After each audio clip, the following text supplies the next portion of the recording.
Dans le ciel de la capitale ukrainienne, des nuages de fumée. Une possible attaque de drones iraniens selon Kiev.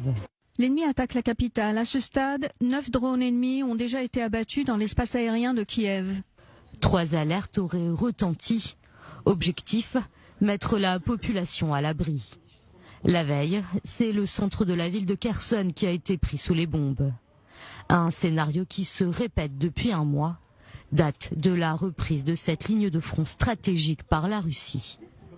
Face à la situation, Volodymyr Zelensky appelle les Occidentaux à l'aide. Les capacités de défense aérienne sont une priorité constante pour les réunions des commandants en chef. J'insiste une fois de plus sur ce point, chers partenaires. En nous aidant à défendre nos cieux, en nous fournissant des systèmes de défense aérienne modernes plus rapidement et en quantité suffisante, vous pouvez priver l'État terroriste de son principal instrument de terreur.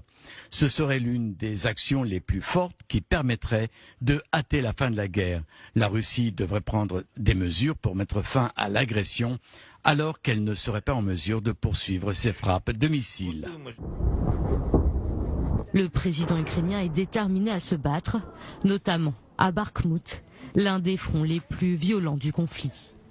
Côté russe, le gouverneur de la ville de Belgorod a indiqué que des frappes ukrainiennes auraient fait plusieurs blessés.